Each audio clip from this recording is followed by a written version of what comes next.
Have you ever found yourself endlessly scrolling through spiritual books, attending meditation retreats, or following countless gurus, yet still feeling that elusive sense of truth remains just out of reach?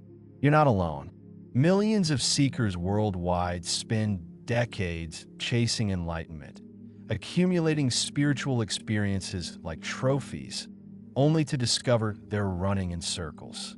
The painful irony is that while we exhaust ourselves searching in distant temples and ancient texts, the very thing we seek has been right here all along, closer than our own breath.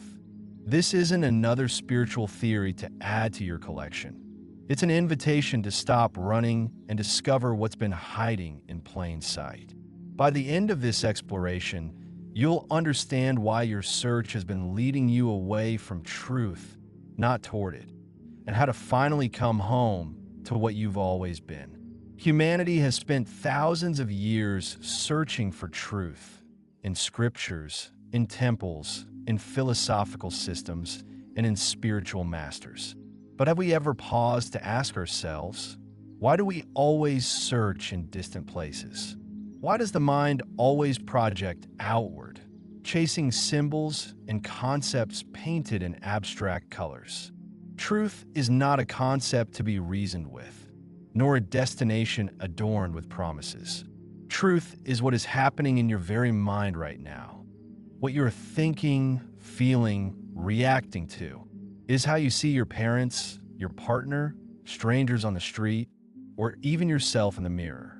It is the relationship you have with objects, money, power, and the ideas you worship. If our minds are full of contradiction, fear, possessiveness, and clinging, then what we call truth that we find, even when wrapped in beautiful teachings, is merely a reflection of that very confusion. We think we are seeking truth, but we are actually running from reality. We call it a spiritual journey, but it is essentially an escape from inner unrest. It is in our daily living, in every small interaction, that truth is present. How we react when criticized, how we become jealous when someone surpasses us, how we hide our true emotions to be loved, how we pretend compassion to control others. All of this needs no explanation, no religious system to confirm it. It reveals itself clearly if we are quiet enough to observe. There is a silence that does not come from effort to concentrate or attempts at meditation, but from pure attention. An attention without prejudice, without comparison, without judgment. In that state, truth no longer needs to be found.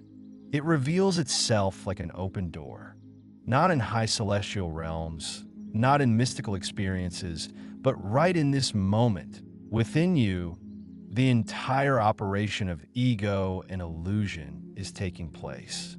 And when you see this clearly, not through reasoning, but through living awareness, something begins to dissolve. It is not that you change, but the illusion of you begins to collapse. From there is no journey to take, nothing to achieve. No seeker remains, no destination exists. Only the simplicity of living remains, clear, aware, present. When a mind is no longer driven by the desire to become or the fear of being nothing, a new space opens, where there is no one to be enlightened and nothing more needs to be known. In truth, most people do not want truth. They want comfort. They want a belief system to anchor to, a role model to admire, a journey to feel they're making progress. Truth is too close, too naked, too alive, to the point where the ego cannot bear it. But for those brave enough to look at life as it is, without embellishment, without avoidance, that very closeness becomes liberation. You do not need to become special to see truth clearly. You only need to be thoroughly honest with yourself, not painting emotions, not covering the shadows in the mind, not pretending to be awake, simply living completely with what is, without seeking, without forcing, then all veils will gradually fall away. Truth is not far. It is you, when you no longer carry any image of yourself. But let us go deeper into this recognition, because the mind is extraordinarily clever at turning even this understanding into another concept to grasp, another achievement to attain.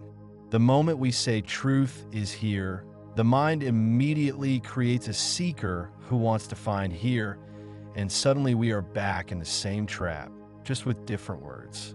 This is why spiritual seeking can become the most sophisticated form of self-deception. We collect insights like precious stones, we accumulate experiences like spiritual currency, and we build an identity around being awakened or conscious. Yet all of this activity is still the movement of the same ego that was seeking happiness in material things, now seeking it in spiritual things. Watch how the mind operates when you read these words. Is there a part of you that wants to get it, to understand this perfectly so you can finally be free? Is there a subtle urgency, a feeling that if you just grasp this concept correctly, your suffering will end? This very wanting, this reaching, this grasping, this is what needs to be seen, not overcome. The moment you try to overcome it, you have created another project for the ego, another way to become special, another ladder to climb toward an imaginary future enlightenment. The beauty of what we are pointing to is that it requires absolutely no effort, no practice, no gradual development. It is not something you achieve through years of meditation or by following a particular spiritual path. It is not the result of purifying yourself or transcending your humanity. It is simply what remains when the compulsive seeking stops, when the mind's endless commentary quiets down, when you stop trying to be anywhere other than where you are. This stopping is not something you do. It happens by itself when you truly see the futility of the search. It is like a person who has been running in circles suddenly realizing they're chasing their own shadow. The moment this is seen clearly, the running stops naturally. There is no effort involved, no technique to apply. The seeing itself is the end of the illusion. But this seeing must be direct, immediate, not filtered through concepts or spiritual ideas. It must be your own recognition, not something you have read about or heard from a teacher. When you see directly that every spiritual concept you have ever entertained is just another movement of thought, when you recognize that every experience you have ever had, no matter how profound or mystical, was just a temporary state that came and went, when you realize that every teacher or teaching you have followed was just another object in consciousness, then something extraordinary happens. Not a new experience, not a special state, but a simple recognition of what has always been present. This recognition is not personal. It does not belong to you, and it does not make you special. It is not an achievement of your mind or the result of your spiritual efforts. It is simply the natural state when all the artificial seeking and striving falls away. It is like the sun that was always shining but was temporarily obscured by clouds. When the clouds disperse, we do not say the sun has achieved something or become enlightened. The sun was always there, always shining. The clouds were never really a problem for the sun. They were only a temporary appearance. In the same way, your true nature, this aware presence that you are, has never been touched by any of your problems, your seeking, your spiritual experiences, or your lack of spiritual experiences. It has been here all along, perfectly content, perfectly complete, requiring nothing, lacking nothing. All the drama of seeking and finding, of being lost and getting found, of being unenlightened and becoming enlightened, all of this has been a play of appearances in this unchanging awareness. The practical implication of this understanding is profound. It means you can stop trying to fix yourself, improve yourself, or transcend yourself. You can stop looking for the right technique, the right teacher, the right path. You can stop waiting for some future moment when you will finally get it. You can stop judging your current experience as insufficient or wrong. You can stop the exhausting project of trying to maintain special states or spiritual experiences.